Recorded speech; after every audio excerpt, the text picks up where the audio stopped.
In this video, I want to talk a little bit about Seymour Papert. Who is Seymour Papert? Seymour Papert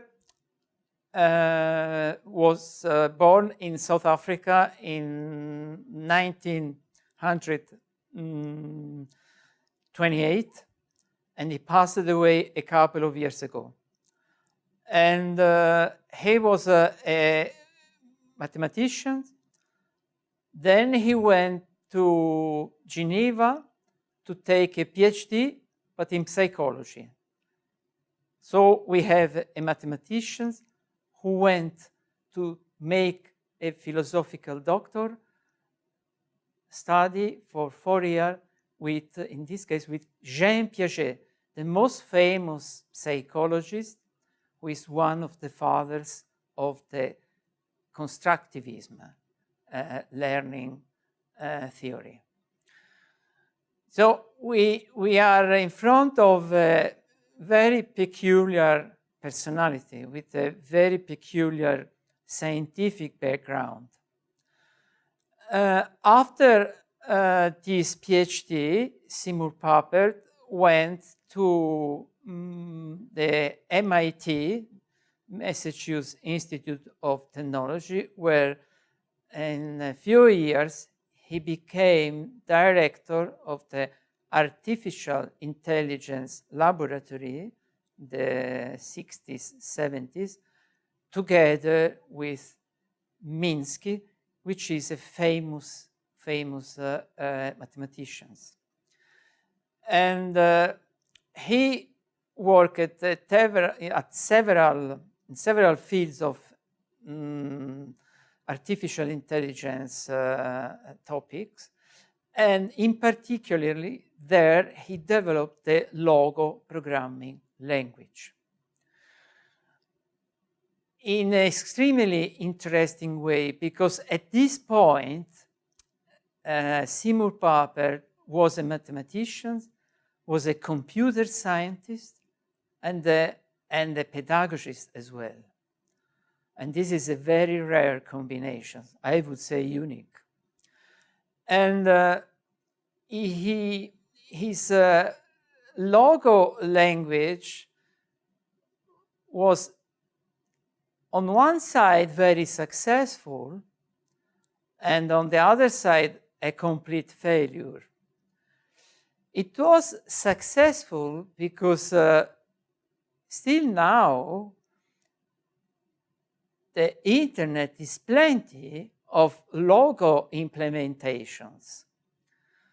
You have the Libre Logo we are using here, we have the Kojo ones, we have the Turtle Academy, we have the X Logo from the ETH in Zurich, then we have an entire library of Turtle commands in Logo commands in Python language and also in other languages. We have the original Berkeley version, we have the FSM version.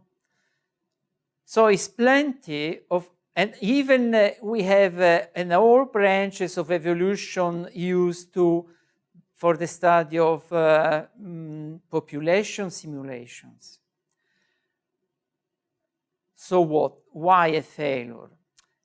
A failure because actually Seymour Papert intended to use this with kids in the school. In this sense, if you go nowadays in Italy, but also in other countries, and you ask in the schools, do you know Logo? Are you using Logo for something? You will find 1 times in 100, perhaps, there is somebody that knows something about it. And usually these are rather aged people that knew something about in the 80s. Logo was not used at the school, except for specific cases, very special ones. Why? The basic reason is that to use Logo efficiently at school, teachers have to be prepared. And this kind of background usually is not there. In the meanwhile, the technology is progressing so fast that the teachers, there is no way to give this kind of competencies to the student, to the teachers. We all use tools, methods that 10 years ago, they were not here simply. And since the educational agencies all over the world are very large and complex, that is the education in a nation is something that involves maybe several hundred of thousands of teachers, millions, it is simply impossible to give the correct background to all these people in such a short time. So we had an evolution of the software languages and methods that came on too fast. So very often all this world has a kind of, seems to be kind of fashion. Are you using, do you know the last language? Do you know the last fancy app? And so on.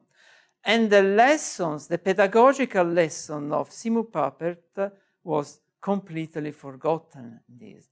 That's why we are talking about taking a step back. And as far as the comparison between text-based languages and blocks-based languages in an educational context, I'm asking you to read carefully the slides of this lesson and to go and look and browse the literature I'm proposing to understand that the comparison between the two methods give effects that are not so clear, and it is not so evident that blocks-based languages are better than text-based methods. And this is also my experience when I tried to work with kids applying these ideas.